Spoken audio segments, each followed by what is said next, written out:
What is going on, everybody? Welcome to the Lineman Life podcast.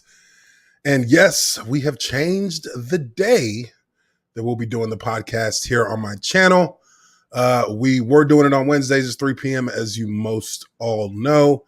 We have changed that now to Mondays. I think it's just a better day, obviously. Monday following an NFL game, following the NFL weekend, going into Monday Night Football, things of that nature. Just feel like it's a better fit.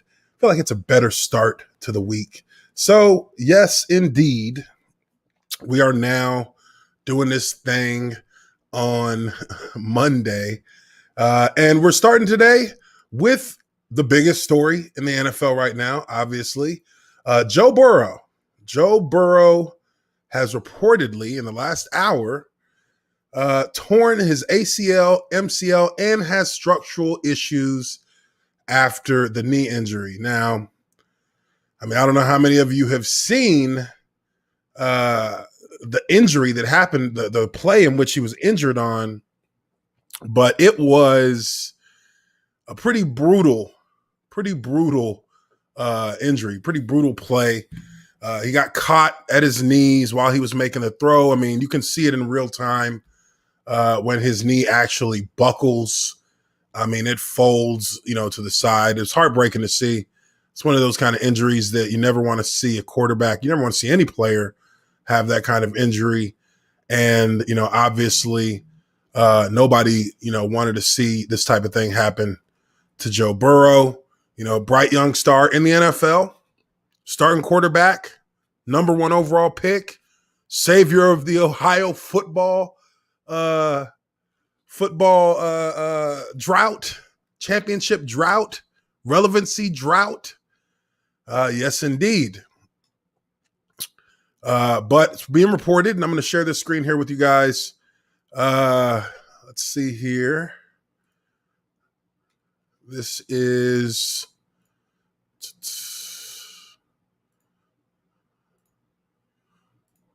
okay. So this is the Bleacher Report article. I usually go to Bleacher Report for a lot of catching up on what's going on in real time in the NFL, whether it's, on Twitter or whether it is on their website. But let me zoom in here for you guys. I think it's zoomed in enough there. All right, so let's take a look here at the article. It says Cincinnati Bengals quarterback Joe Burrow reportedly suffered a torn ACL, torn MCL, and other structural issues in his knee during Sunday's game against Washington. Redacted team. According to ESPN's Adam Schefter, the rookie will undergo reconstructive surgery to prepare for 2021. It's reportedly a 9-month recovery timeline with the expectation of return for next season. Per Paul Denner Jr., of The Athletic, Burrow was carted off the field after a big hit early in the third quarter of Sunday's game and did not return. The 2020 first overall draft pick knew his year was over in a message after the game. Thanks for the love. Can't get rid of me that easy. See you next year. Ryan Finley finished the game and should get his first chance at the job going forward. It's got to be sick for, a sick feeling being that guy, mainly because You're just a stopgap. That's what you are at this moment. He's a stopgap. So he's going to get some PT, get some good film, but not expecting a whole lot in way of, making a name for yourself. If you can, great, but not likely. I've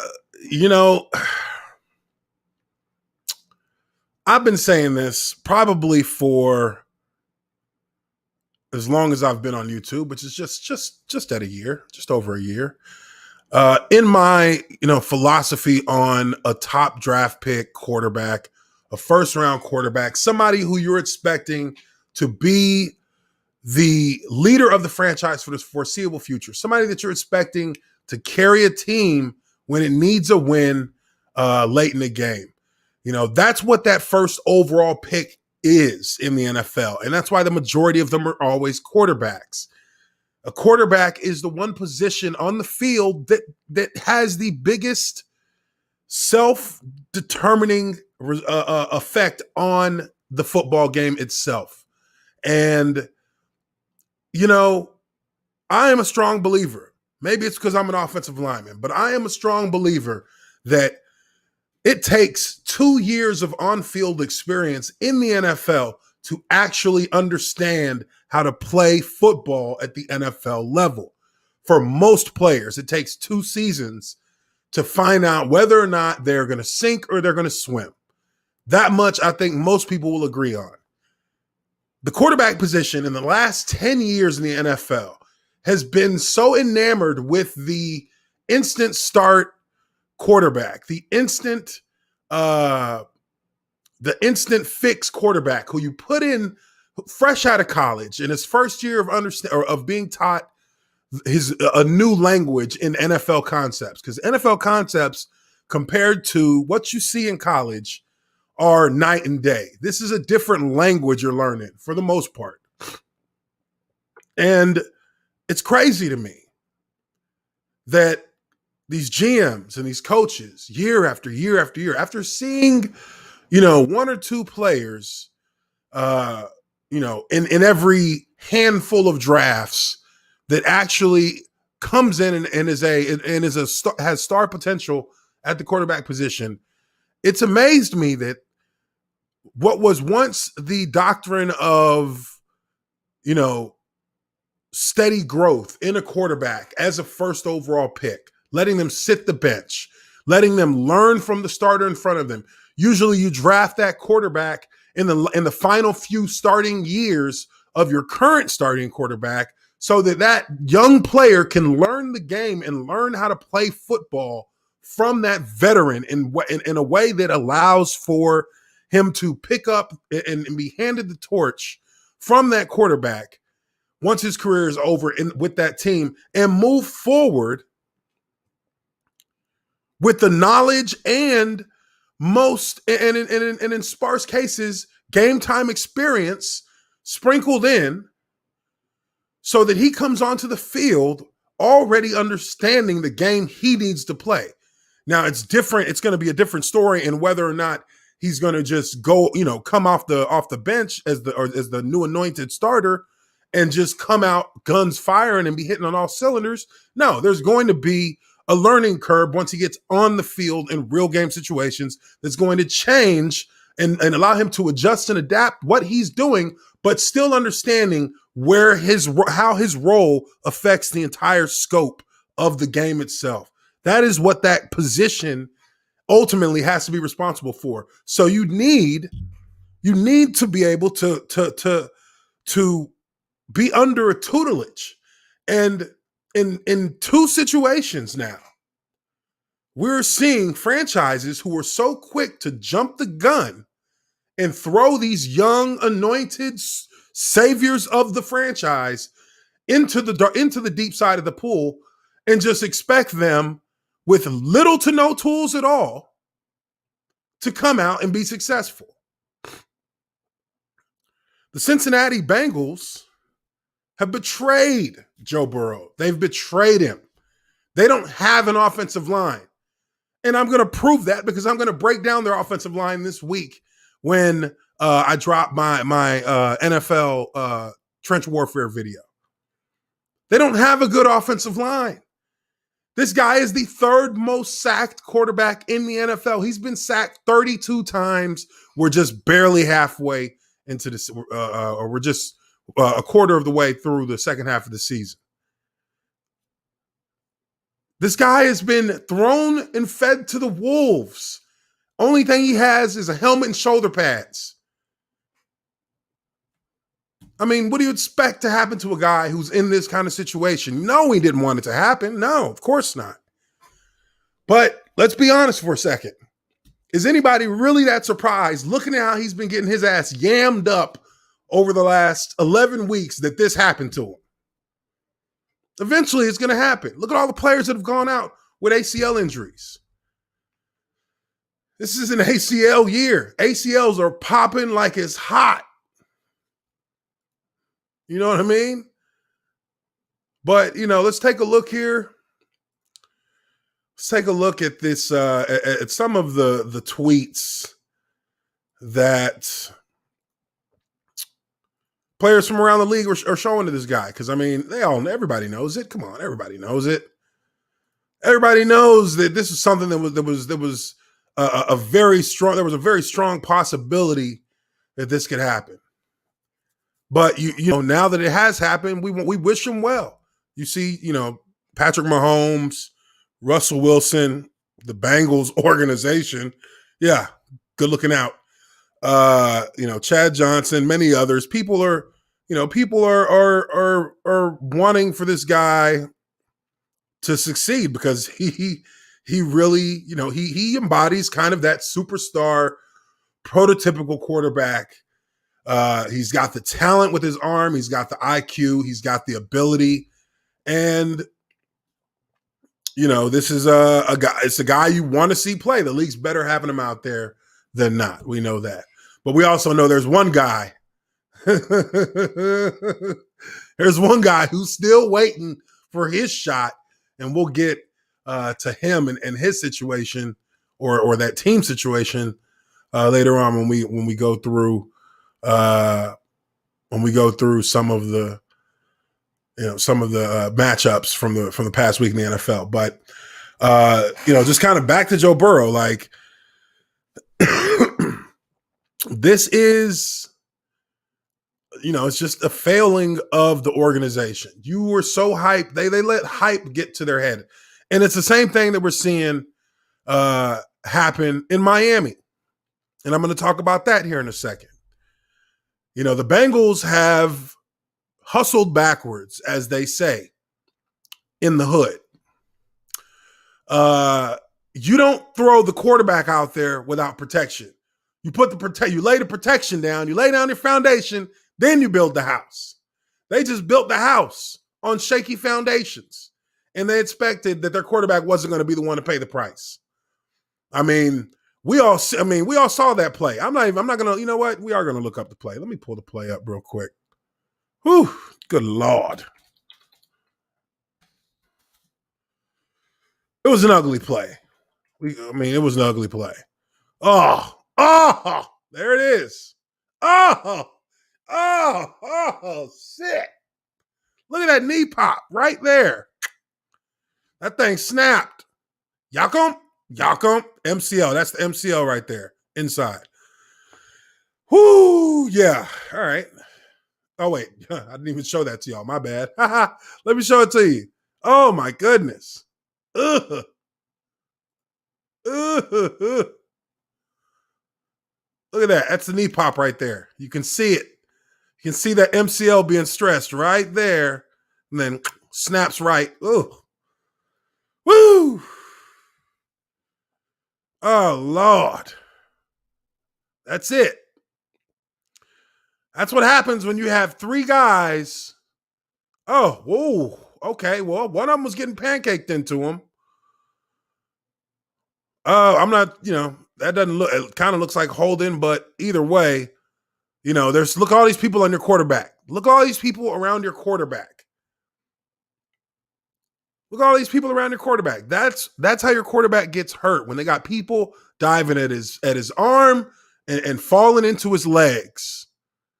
Oh, damn. That doesn't look comfortable at all for our man Joe Burrow there. But again, I just think that in this situation, the Cincinnati Bengals should have known better than to have their quarterback out there with a line that's already given up 32 sacks and not getting him the protection he needs prior to just tossing him out there. I would have actually given Andy Dalton a year-long extension.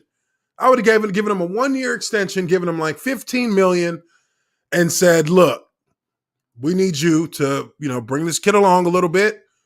You know, hey, you can still make something happen here in Cincinnati if you play well. If you have a good season, you can lead this team to a decent enough outcome for a season to earn yourself something bigger on another team. Maybe as a starter, you know, keep him on the team, to give Joe Burrow some tutelage, and then, you know, you have in his second year, he's at least more prepared, and you're given the time to make a few trades, get some offensive linemen, build up your foundation so that they can protect this guy. Everybody wants to win right now, right here, right now. It's just not possible unless you capture lightning in a bottle. And that's not something that the Cincinnati Bengals are very apt at doing. There's not a team that catches lightning in a bottle. So do it the old-fashioned way. Build your offensive line, get your quarterback, get a receiver, get a playmaker on defense, and then try and fill in the blanks. And, you put yourself in a much better position as a franchise than now. You have to wonder, yes, we know that guys can bounce back from these injuries with no issue. I mean, it's not the ACL tear is not the same. It's not the same derailment in your football career now in 2020 that it was back in 1999. Back in early 2000s, 1999, 2000, from in those early years of the 2000s, late 1990s, an ACL tear could mean your career is over. I mean, or it definitely meant you weren't coming back the same guy. You weren't going to have the same speed. You weren't going to have the same explosion. You weren't going to have the same lateral movement. But now in 2020, I mean, ACL is just you're done for the season injury, but you'll be ready in 6 to 8 months. And in his situation, 9 months. They're talking about structural damage. Honestly, I think he probably tore some cartilage in there as well, because that would mean that he's going to have structural damage where you're going to have some bone-on-bone contact from the tear. He probably tore his meniscus as well. Those kind of injuries are usually automatic when you have an ACL tear. You definitely, because of the rotation of the knee and the way it snaps out of place, you likely have a torn meniscus while also tearing those ligaments. I've torn my MCL. I tore my MCL in college, going into my senior year at Purdue. And the funny thing about it was I tore my MCL, which you don't have to get surgery on an MCL if you tear it. That heals now. That can heal naturally. But me being young and dumb, spring game at Purdue University, I get caught in a pile up, kind of like that. Knee bends. I felt it bending. Then I felt a pop, but I didn't really feel a lot of pain. It just popped, and then I stood up and I started walking back to the huddle, and I just kept feeling like this sharp kind of pinch on the inside of my knee every time I would shift my knee inward, more than a couple of inches. And, they took a look at my knee after the spring game, because in college, they don't give a damn if you're hurt. At least back then, they didn't give a damn if you was hurt. Just come get some ice and stem. You'll be all right. And they looked at it. They said, it looks like you may have, torn an MCL. And this was a couple days before the school year was over with. So I was getting ready to go home to Texas. And I was just like, hell no, I'm not staying here, for 3 or 4 weeks to rehab a torn MCL. So I just didn't say anything after that initial diagnosis. I went home. Let me tell you what, I didn't run. I could not go faster than a slightly brisk walk for an entire month. Like, I couldn't move. I couldn't do any kind of running. Even when I got back to Purdue, a week later, I thought that I might be able to do some of the conditioning. I couldn't do any of the conditioning. I jogged, and then as soon as I tried to explode from a jog into a faster movement, everything shut down. I just had to stop. But about 6 weeks, 7 weeks, and I was able to do some jogging with soreness towards the end, some strides with soreness towards the end. So, it's not the same. These injuries aren't the same as they were back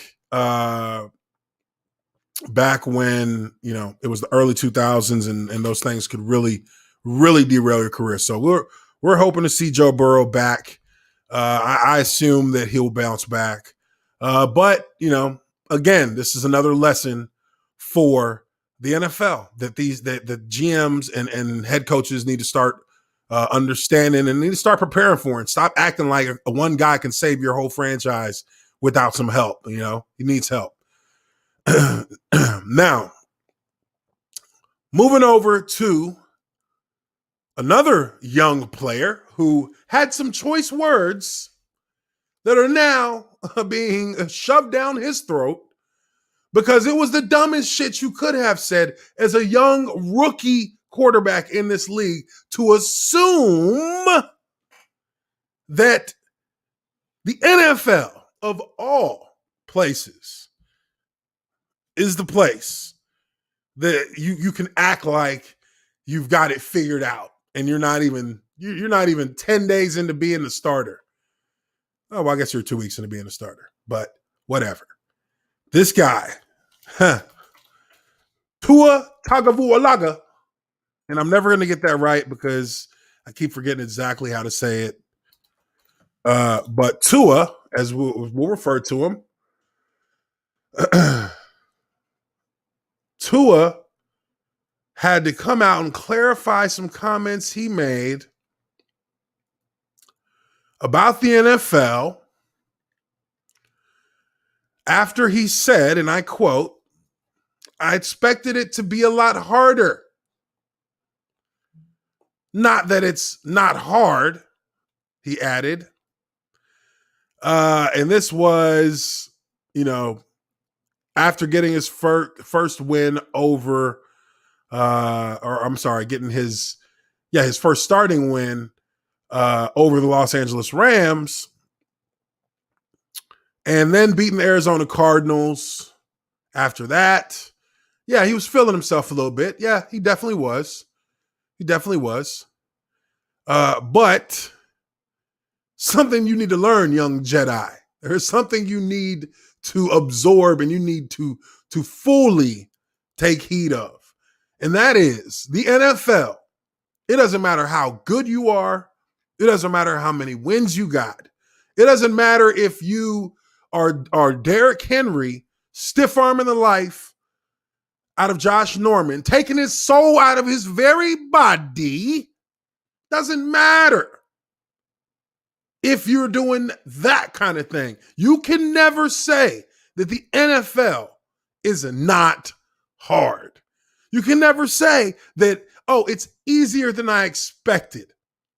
Don't you worry. That quote will not age well. And it has not aged well.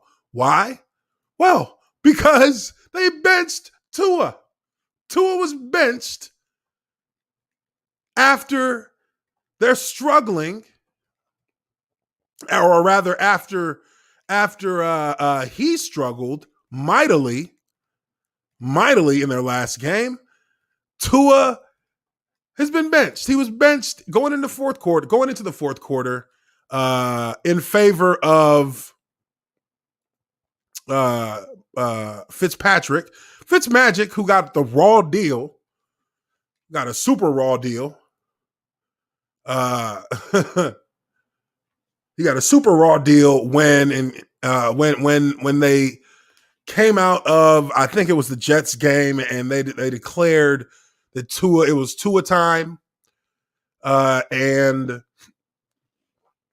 that kind of caught Fitzpatrick, Jason Fitzpatrick off guard, just because he really it just was not something that he expected them to do, and it's not. I'm sure it's not something that many people on the team expected him to do.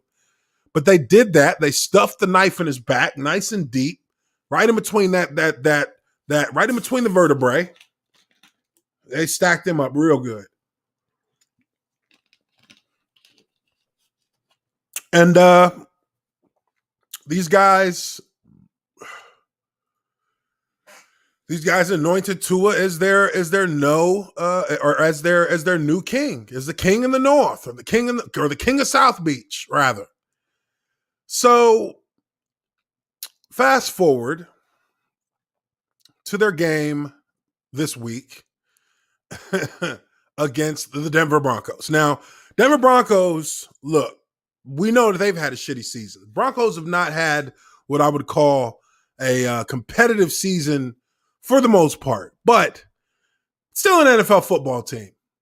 Still a team that had some wins. And even though it's a team that's underperformed, surely, it's a team that has not played well, surely, still has professional football players that are paid on a weekly basis to do a job. And Tua goes into goes into Denver and gets benched. They're down 10 points in the fourth. He gets benched for Fitzpatrick, or they're down big. They get down 10 points with Fitzpatrick, and Tua is just, he sat down for the week. Now, they're saying that this is a performance issue thing because he wasn't hurt. So he stank it up. He wasn't making the reads. And if you're watching the replay of the game, there were a couple of times where Tua, gets back into his drop. He doesn't see his first option, and then his eyes come down and he starts, trying to make something happen. And I get it. I get that that's where him as a player, that's where his instincts are. If he can't make something happen with his arm, he's going to start to use those instinctual abilities to try and get out in front of the defense. But in this case, they were bottled up. He was bottled up. He was making bad decisions. He was not able to make reads further down the field. He had a number of situations where, he did actually rotate to look for another option in his progression, but he just did not make the throws that needed to be made. So Fitzpatrick comes in. They don't end up winning the game, but I think this is another example of a folly and a flaw in the philosophy of throwing out a top quarterback pick earlier than he needs to be out there. And, for me, I just can't understand where's the logic in that, especially with their situation. They created a problem for themselves that they didn't need to have. This is a problem that they shouldn't even be talking about, because Fitzpatrick should still be the starting quarterback and Tua should still be an apprentice under tutelage, being taught the game. And until they do those kind of things, until teams can have the patience, to actually see a plan for building a franchise quarterback through, then we'll continue to see quarterbacks who are, continually end up being bust. Really, let's be real about it. Sam Darnold, his time is as good as up in New York with the Jets. Daniel Jones, who knows? He might be looking at a transition in at least another year or two. These are quarterbacks who should have been franchise quarterbacks. These are guys who should have sat their asses on the bench and waited. Aaron Rodgers, for all the shit people want to talk, Aaron Rodgers sat his ass on the bench and waited. And when he came out, you gave him a few years and boom, he got to Super Bowl. So it doesn't matter, what anybody thinks about that process. It has proven to give results. Give them the opportunity to learn this new language, learn this new world that they're in. Yeah, even when they look like they got it, it's a lot different when it's in practice as compared to games. And then it's a lot different from a game where nobody's game planning against you to a game where you have good defenders, good instinctual defenders who have game plan for you. Look at what's happening to Lamar Jackson. Lamar Jackson right now is out there getting victimized because they know the jig is up. The jig is up. It's up. So now Baltimore is either going to adjust or they're going to die. They're either going to adjust or they're going to die. Or they're going to die. But in regards to Tua himself, this isn't a surprise. This is another situation of a quarterback being out there before they should be. Before they should be. I mean, that's really what it boils down to. Let's take a look at a super chat here from RC from NYC. RC from NYC, what's up, man? Says, what's up, Uche? What's up, chat? Hope everyone is well and happy Thanksgiving to all. It is Turkey Week this week. Appreciate that, RC from NYC. It's Turkey Week this week. I hope you guys got your turkeys ready. I know they're talking about, not Let's try and stay away from big gatherings and all that. Hey, can still have you some good turkey. Can still have you some good Gucci turkey. Nothing wrong with that. Oh, man. So, next up, another quarterback who, if you really think about it, this is another quarterback here that has actually operated in a bit of a more reasonable way in how they got him ready to take on his first start as a quarterback. Taysom Hill. Taysom Hill is right now starting quarterback for the New Orleans Saints. Taysom Hill went out. He played well. 18 for 23, 230 some odd yards. And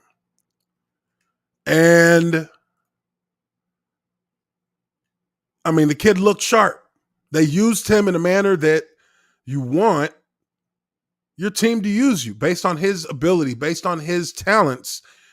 They've used him in about as an efficient way as you could expect. Going against the Falcons, they beat the hell out the Falcons. We're not surprised about that. I don't think anybody's surprised about that.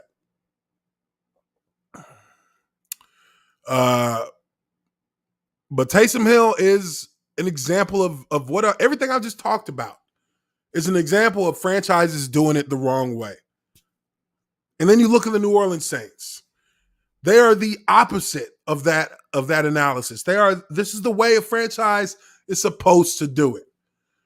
Taysom Hill is a multifaceted, athletic quarterback that has a lot of different talents that can be exploited on the field. We've seen it for years now. We've seen it for 3 years? I think he was 2016 draft? We've seen it for 4 years now, if I'm not mistaken. Let me know if you know in the chat. I think he's either 2017 or 2016. But Taysom Hill was put in a game as a starting quarterback in one of the rare occurrences. Well, actually, second time in the last 2 years. But other than that, you rarely see the Saints without Drew Brees. And in this situation, Taysom Hill goes out there and he plays a damn good game. He manages the game. They're not asking him to go out there and hold the franchise up. They're asking him to go out there and manage the game with your teammates. We've got other stars on this offense. Lean on them. Make a play when you can. Be a playmaker when it's necessary. Fourth and goal, he makes a play. And your team will reap the rewards. And that's what they've done. Now Sean Payton looks again like a genius. Because it doesn't matter what you think about his moral compass when it comes to making the best choices for his team. But the guy is a strategist. He understands the players he has. He understands how to use them the right way. That is the mark of a true strategist. He takes the pieces he has, he gets the most out of them, and he makes it difficult to solve the equation for the opponents. And that's what's happened with the Saints. Now, granted, it was the Falcons. Let's not get too excited and think, okay, put them against the Steelers and these guys are going to compete with Taysom Hill. Not saying that. I'm also not saying that the Steelers are that far ahead of everyone else in terms of their talent and execution level that they can't really be challenged because they've sleptwalked through a lot of games this year themselves. They shouldn't necessarily be 10-0, but they are. They've got the wins. They've done enough to get the wins. So on both sides of that, you see a team that, while they have had success, doesn't necessarily mean that they are a better team.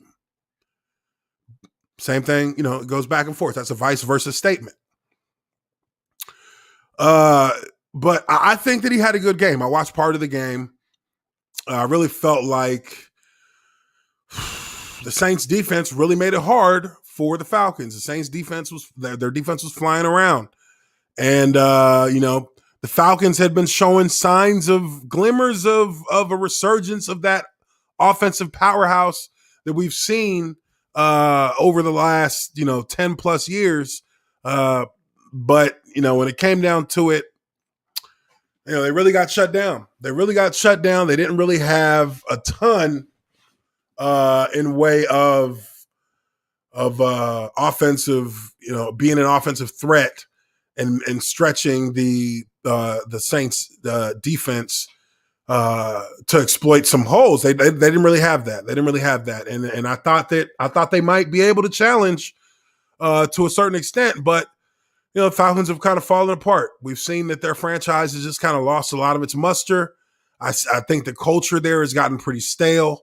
I believe that, really in the grand scheme of things, the rebuild is the only thing that can change their current situation. They don't really have, much of anything else to stand on in that regard. So good to see Taysom Hill come out, get a win. I wasn't blown away by his numbers, but he did score 2 touchdowns with his feet. So, you got to hand it to him there. I really do think that, him being able to, and a lot of people didn't think that he should have been the starting quarterback coming into this week with Jameis Winston in there as well for the Saints. I was indifferent to it. I didn't really know which way to go with it as far as picking one, but I'm not mad at either. I wouldn't have been mad with either one. I would have said, okay, let's see what they look like. And Taysom Hill looked good. He looked in control. He started off a little bit jittery, but he looked in control once he got into the game. And, as long as he keeps playing well, maybe he stays there until Drew Brees comes back. I would honestly think, why not use Jameis Winston in a Wildcat package as in the same way that you're using Taysom Hill, except we actually use, if I'm saying this correctly, we use Jameis Winston as the quarterback and we put Taysom Hill at the wide receiver spot so that he can be that decoy or you're running an actual offense that is now got multiple quarterback threats and receiver threats on the field. You can get very, very creative with these two guys. You can get really creative with these guys if you use them the right way. I think that, that's something that Sean Payton probably has on his play sheet somewhere. Is a little package where you have Jameis Winston and Taysom Hill in the game together, with Winston being able to choose, to throw to him or to, throw it in regular passing route. So that could be a great combination of players on the field in a more creative way than you really see in the NFL if they can get something like that done. We'll see how that plays out. But got a super chat here, $2 from Butter Biscuit 92. What's going on, Butter Biscuit? Just tuning in. Pittsburgh strong. Hey, them Steelers, yeah, they're undefeated. I'll give them that. I can't knock their hustle when it comes to that. They're undefeated. They are they're making things happen. So, they're getting wins. That's what it boils down to. Doesn't always look very good. Their run game is absolutely horrid. But they find ways to win. And really, that's what it boils down to at the end of the day. Let's take a look at some of the other matchups from around the league. Kansas City, huge win, getting revenge for the loss they took going up against the Las Vegas Raiders. I always have to think before I say that. Las Vegas Raiders. This game was a good game. It was a high scoring game. I think that we kind of expected that. The last game was a high scoring game. And You had two quarterbacks who were really, arguably at the top of their game right now in their careers. Patrick Mahomes, Derek Carr, two guys who had good games, really did have good games. And I mean, look, it's another situation, I think, where we have two good quarterbacks who make some great plays late in the game to give themselves a chance, and two defenses that make big plays at the end of each half to keep the lead for their team. At the end of the first half, you had a crucial interception by, I don't know the DB's name, Miller, I think, 27, makes a huge play right before the half. I think less than 10 seconds left in the half. Mahomes throws the ball in the red zone, picks it off, keeps the Raiders up 3 points going into the half. And of course, end of the game, we all know what Patrick Mahomes brings to the table. They make a huge play with him running, bringing the defense up. It was really a big mistake by the safety for the Raiders. He bites on the threat of Patrick Mahomes running. Patrick Mahomes makes a hell of a throw to a wide open tight end in Travis Kelce. Travis Kelce had 8 catches for 127 yards, 1 touchdown. Might want to cover that guy. Just saying. Might want to cover him. But he makes the game-winning touchdown catch with less than 30 seconds left in the fourth quarter. Big disappointment for the Raiders, obviously. But again, that was a play that, I mean, pick your poison, right? Pick your poison. Patrick Mahomes is either going to run and threaten to score with his running, which could be a problem. And if you bite up on that, he could just as easily be faking you out and throw it right over your head, which is what he did. I don't understand why a safety would have bit on that. I would think linebackers would bite on that and come out of coverage to try and contain him. But for safeties to come when the receiver that's going to catch the ball is directly in your zone that you're covering and you break up field, where's your awareness? Where's your awareness? He was running right from your, I believe, left side, and you start running towards Mahomes and he just throws it right to where you left. Touchdown. What are you doing? What are you doing? That's what coaches say when they just don't have any words for they don't have any cuss words to use against you because they're so pissed off. They just say, "What are you doing? What are you doing? What are you doing, son?" I mean, bad play by our safety from the Raiders. Bad play by him. But that's a tough loss. Tough loss. These are two good teams. Two good teams playing good football. It was an entertaining game, probably the most entertaining game of the weekend, honestly. And again, I see Derek Carr as a guy who is proving a lot to a lot of people right now.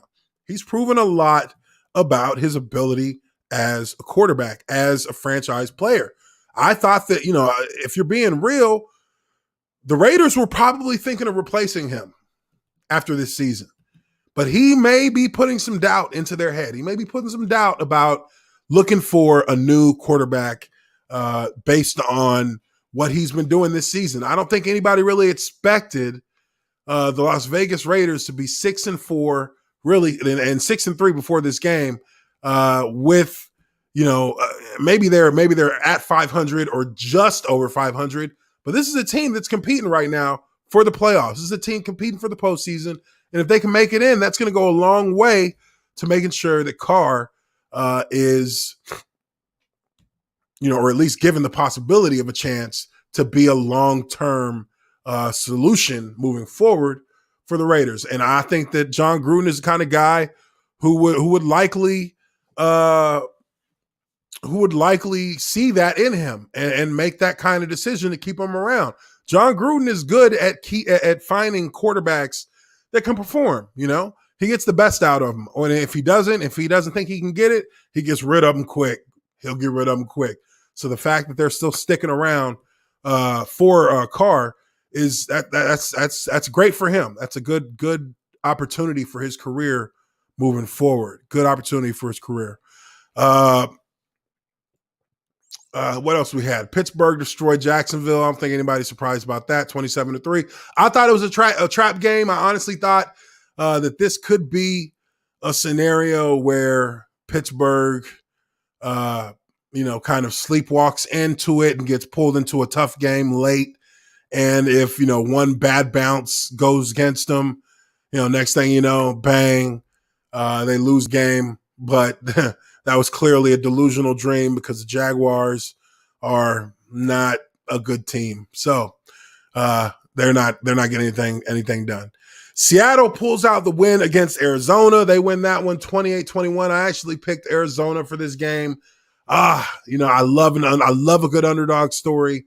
And I really did feel like this was a good opportunity for Arizona to make a fucking statement.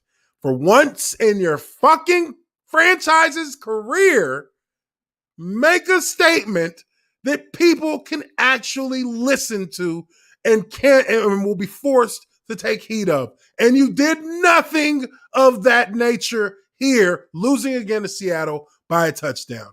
Now, I don't care how good you guys played. This was a statement game. This was the game where you actually take control of the division. You take control of it. Because this is the second one. Now they got the sweep. Or no, I'm sorry, y'all split it 1-1. But you're looking for the sweep. If you're looking for the sweep, you get the sweep, you make a statement. Just didn't happen. So now y'all got to go back to the drawing board. Maybe y'all let a little bit too much of that Hail Mary hype get to you. Maybe that was it. I don't know. I'm not going to say it was, but maybe. Hey, I've seen it happen.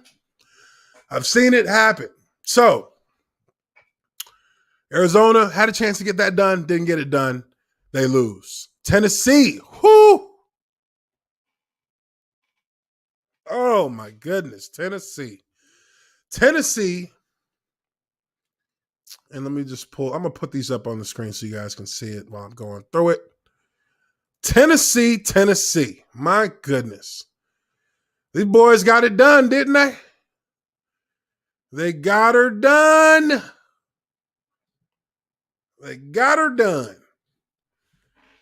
7-3. Going to Baltimore again.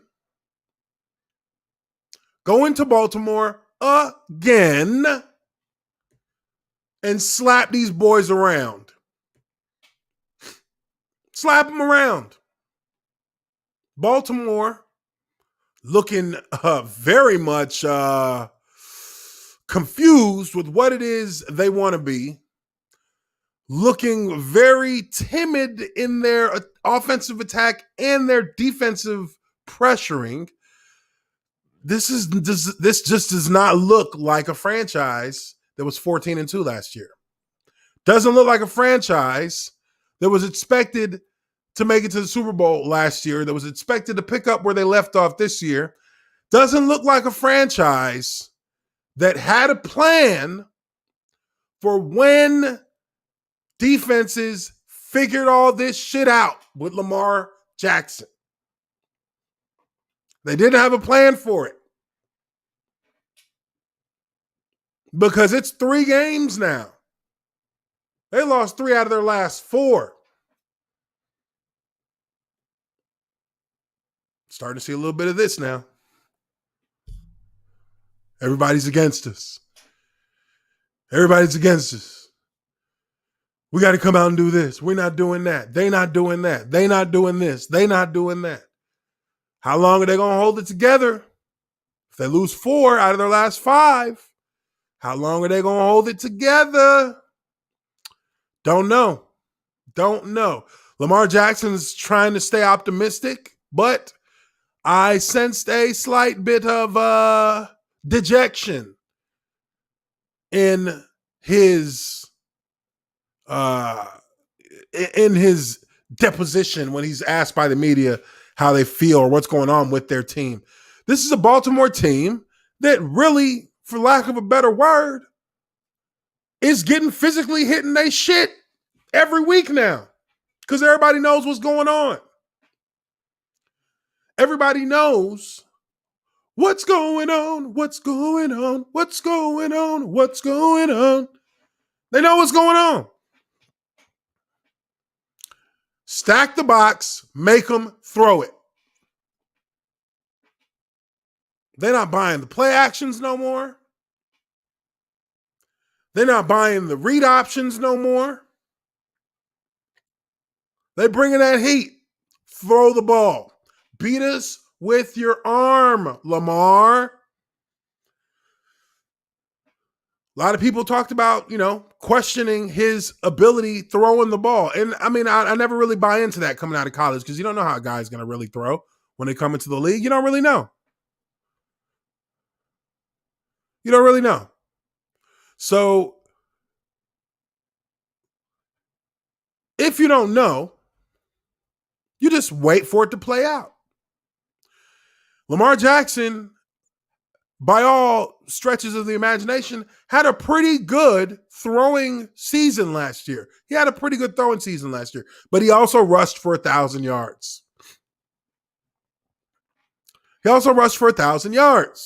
So rushing for that many yards, it's clear that defenses, as a quarterback, defenses are going to start to tailor their game plans to shut you down. They're going to load up on game film. They're going to put in the man hours, and they're going to start devising schemes to keep that aspect of your game in check. It takes the average NFL defense, 1 calendar year to figure out how to shut down a newly exploited offensive talent, let's say, a newly exploited offensive talent. It takes an entire 12-month year because you need 6 months in the offseason. You need the time of game film from that first year, and you need 6 offseason months to get a full grasp on who it is you're playing against and how you're going to stop them based on how your defense runs. That's why I said what I said about Tua. Hey, you need to slow down, son. You talking that shit, but all it takes is one defense to show them how it's done, and the rest will follow. And now we know that Tua doesn't really got to read past his first player reading his progression because he was confused on where he would go when his first read wasn't open. Somebody had to have been watching film to figure that out and take away his first read early. But this Baltimore team just is not looking like a team that, honestly, they're not looking like a team that's going to make it to the playoffs, if I'm being honest. They just don't look like a team that's going to make it. And, hey, sometimes the ships just start burning and shit just starts sinking. That's just how it is sometimes. Tennessee came into this game, and the one thing that I've always been remarkably impressed with in regards to the Tennessee Titans. And, as an AFC South player, I think it behooves me to support the AFC South or as a division, since my team in the division is such horseshit. Tennessee is the one team that I've seen in the NFL this year, outside of maybe Pittsburgh, that has operated their offense and operated their team as a philosophy operates on the exact same spectrum in which they represent the attitude of the team. That is how these teams are both two teams that play physical, extremely physical football, And they are going to be and that is the mantra by which they're going to operate the entire 4 quarters. They are going to hit you. They are going to run at you. They're going to try and physically wear you down. You saw Baltimore wearing down throughout the course of this game. And even with the tough sledding that the Titans were facing while playing against the Ravens, even in that, even after the early pick by Ryan Tannehill, even with the early pick, this team just did not waver from its identity. And that is a huge testament to Mike Vrabel as their coach. They have stuck to who they are. We are a downhill, traditional football team with a running back in the backfield and a quarterback under center, and we're going to run downhill at your ass until you stop us. And if you stop us, we're going to keep running downhill until we break you. And once we break you, then we'll just continue to plow the rest of what remains into dust until the game ends. And that's what happened to the Baltimore Ravens. That's what happened to them. They were tired. They were undisciplined. They were getting out of position. They were missing tackles. They just could not find a solution to the physicality in which they were being assaulted with. That's what was happening. So it really put the game out of reach even before the overtime period was over with. You can feel those kind of things happening. You can feel those kind of that kind of momentum, that kind of message that's being sent. You can feel that when it's happening in real time on the field. You can feel it. You literally can feel the energy of it. The only thing that can stop that is a turnover.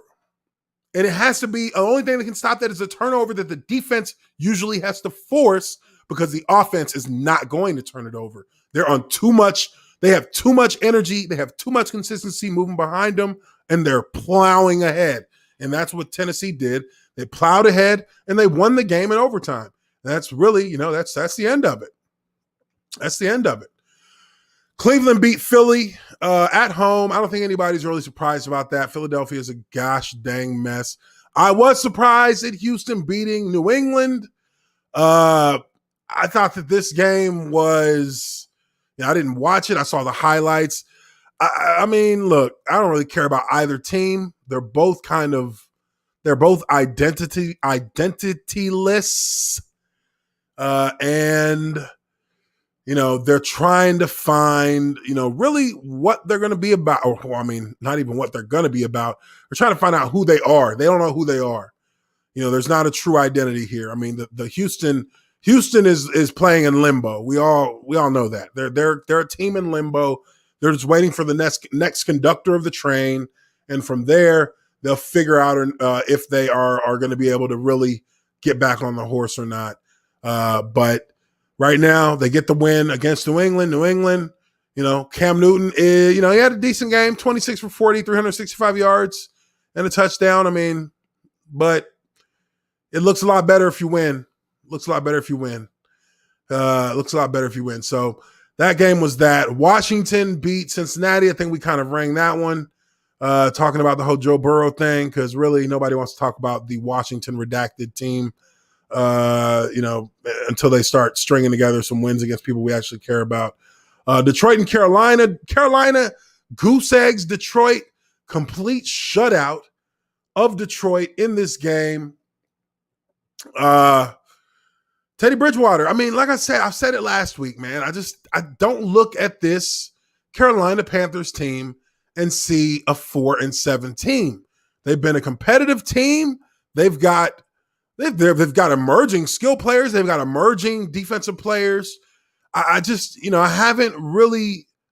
haven't seen this team as a team that's playing all that bad. I don't believe that. I think that they are creating an identity this season. That's what we're seeing in their growth as a team. They're starting to create an identity, starting to see more of them in a way that really does send a message that they're going to pose a threat in coming seasons. Right now, they're working through some growing pains. First year head coach, kind of getting in the people he wants in there, growing the philosophy and the culture of the team. All those things are really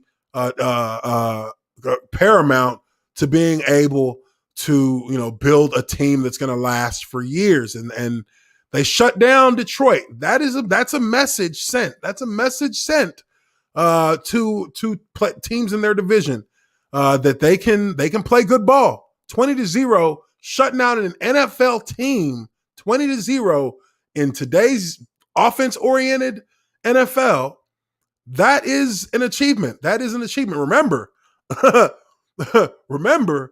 Tampa Bay Bucks kicked 3 points just to keep from getting goose-egged, because getting goose-egged is a laughing matter from other teams when they see that. They're going to be laughing at your ass for that. But, yeah, that's where they're at with Carolina beating the hell out of Detroit. Detroit, I guess, this kind of just takes us back into this whole Matt Patricia situation. Is this guy really a guru, or is he just a fat ass who got himself a nice contract because he was with a great head coach? And now, as with many coordinators of the past in New England, they are once again showing that it was the coach, not the coordinator, and they get smacked out of Carolina without having put up as much as a single point, which means you didn't really get into the red zone all that often at all. So, that really just kind of says a lot in and of itself about where your franchise is and what you should probably think about doing next if you're the owner. It's going to say that.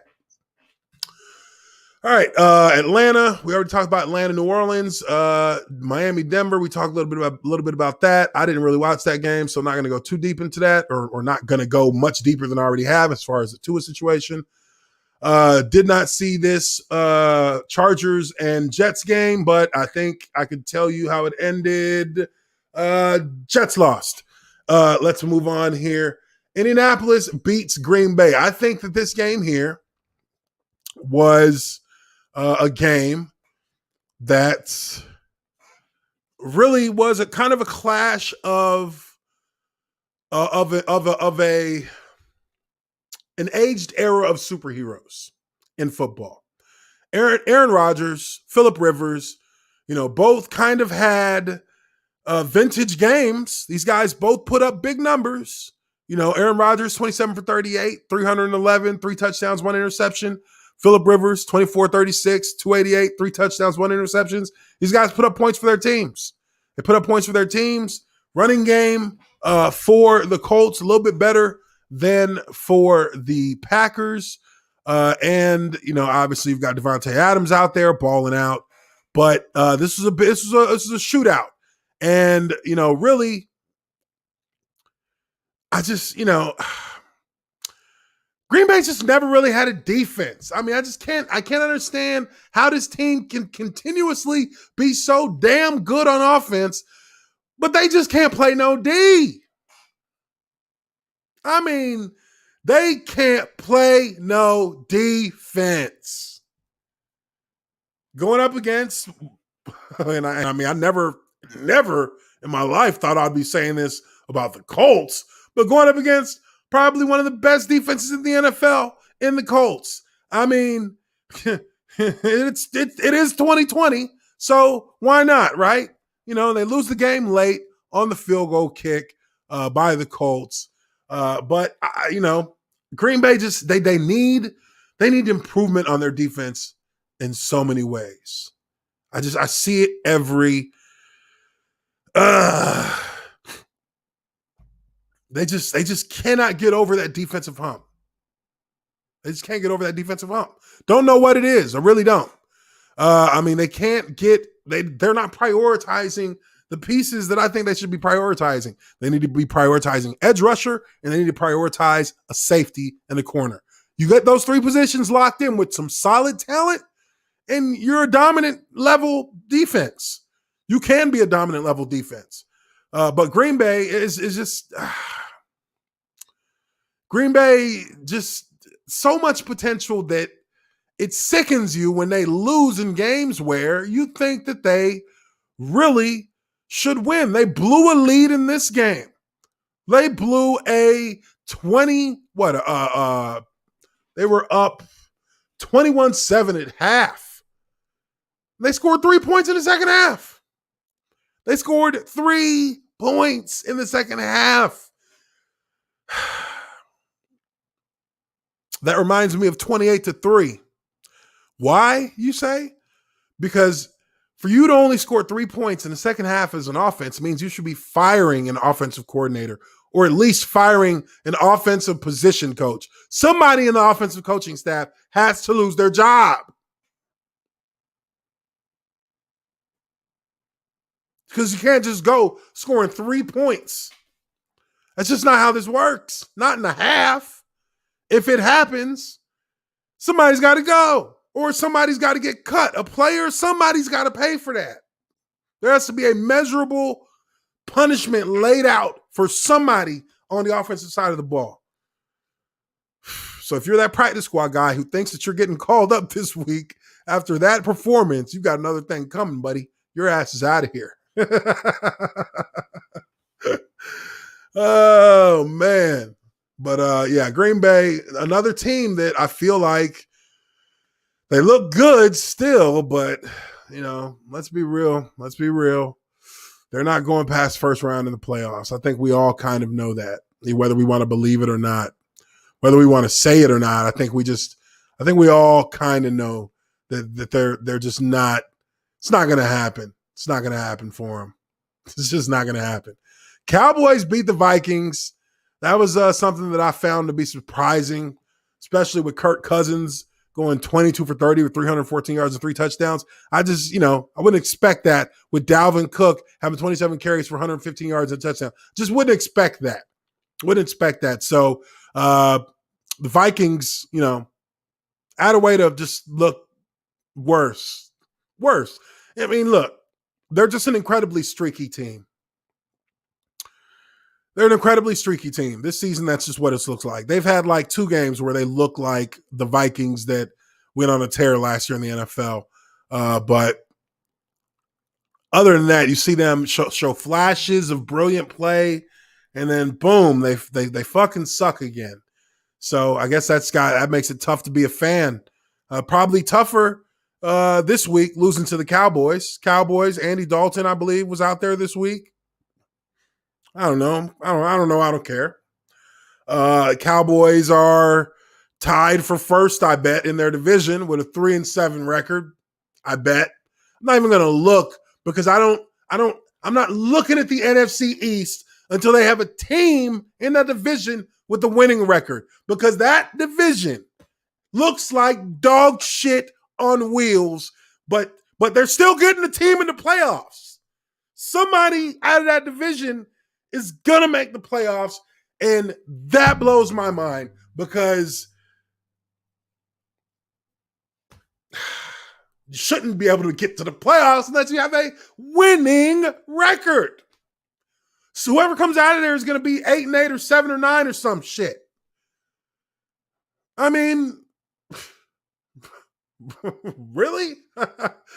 And look, with all of us talking all this shit about the NFC East, watch them win their first playoff game. And that to me would be the real tragedy of everything, is that this division that sucked all 2020, that sucked so bad that the best team that got the division win, the division crown, came out and didn't even have a winning record.